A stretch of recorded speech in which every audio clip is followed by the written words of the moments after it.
寫埋你個名落去。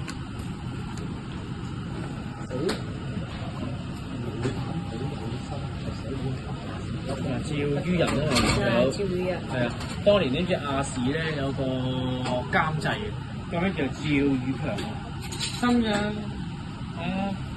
趙宇強就係當年亞視咧就做呢個亞洲星光大道嘅監製，當年係啦，叫趙宇強啊，趙宇強。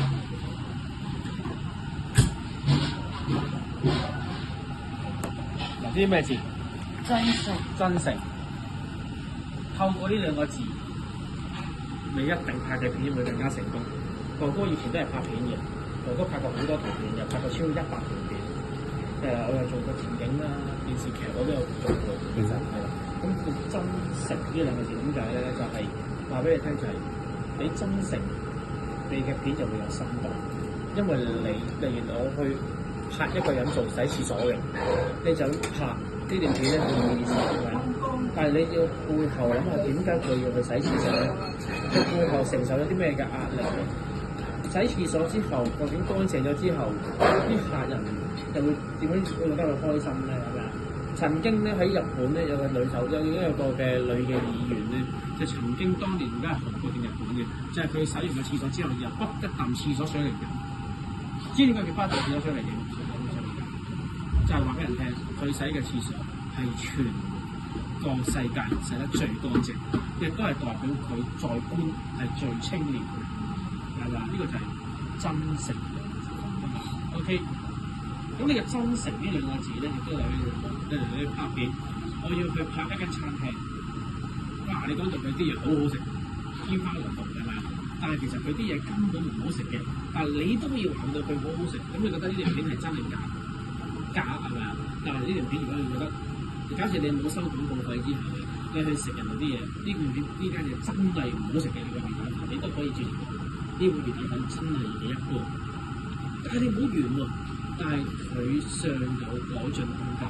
咁佢改進空間係啲乜嘢啊？就係例如佢個湯底可以再做得好啲咧，佢啲魚蛋粉可以做得更加好啲咧。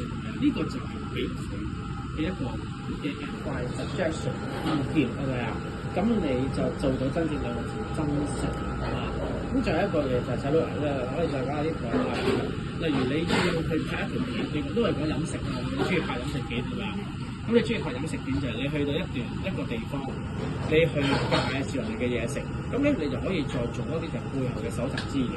究竟呢碗嘢點解會有誕生咧？例如點解會有白果腐竹牛呢個出現咧？係咪啊？點解會有呢個豬柳漢堡包嘅出現咧？跟住你又可以再將呢個水再同你做一個對比，邊個好食啲咧？又或者佢有啲心機，佢用咗幾多心機去做呢樣嘢出嚟咧？咁呢位細佬，唔係翻咗嚟啊你？係呢個師兄啊，呢個《尋秦記》啊，識嘢啊？係啱啊，《尋秦記》啊！啊陣間我借張工牌影張得啊陣間。攞，你有咁多張嘅？咩啊？我借出嚟咁㗎？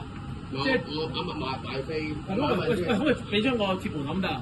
我買問，你攞啊你攞。好啊，多謝你細佬，咁啊送兩張紙俾你，但係真誠 ，OK 啊？